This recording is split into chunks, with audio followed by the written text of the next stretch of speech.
Yet again, look up, dear Christian brethren, and amend your prayers from this time forth. Look on prayer no longer as a romantic fiction or as an arduous duty. Look at it as a real power, as a real pleasure. When philosophers discover some latent power, they seem to have a delight to put it in action. I believe there have been many great engineers who have designed and constructed some of the most wonderful of human works, not because they would be remunerative, but simply from a love of showing their own power to accomplish wonders. To show the world what skill could do and what men could accomplish, they have tempted companies into speculations that could never remunerate apparently, so far as I could see, in order that they might have an opportunity of displaying their genius.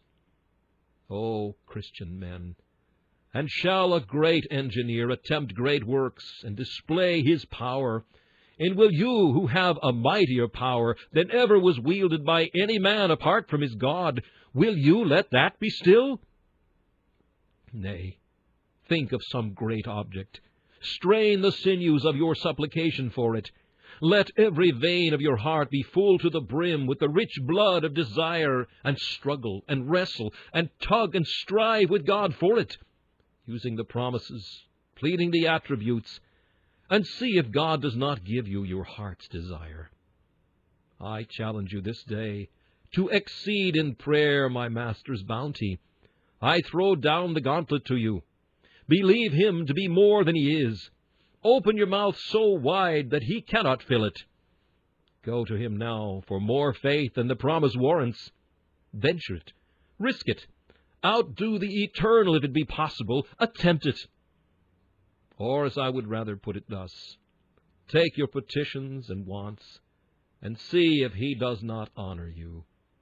Try whether, if you believe him, he doth not fulfill the promise, and richly bless you with the anointing oil of his Spirit, by which you will be strong in prayer. I cannot refrain from adding just these few syllables as you go away. I know there are some of you that never prayed in your lives. You have said a form of prayer, perhaps many years, but have never prayed once. Ah, poor soul, you must be born again. And until you are born again, you cannot pray as I have been directing the Christian to pray. But let me say this much to you. Does your heart long after salvation? Has the Spirit whispered, "Come to Jesus, sinner, he will hear you"? Believe that whisper, for he will hear you. The prayer of the awakened sinner is acceptable to God. He heareth the broken in heart, and healeth them too. Take your groans and your sighs to God, and he will answer you. Ah, but says one, I have nothing to plead. Well, but plead as David did. Pardon my iniquity, for it is great. You have that plea. Your iniquity is very great.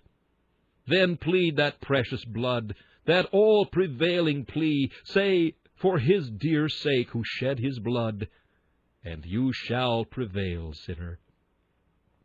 But do not go to God and ask for mercy with thy sin in thy hand. What would you think of the rebel who appeared before the face of his sovereign and asked for pardon with the dagger sticking in his belt and with the declaration of his rebellion on his breast? Would he deserve to be pardoned?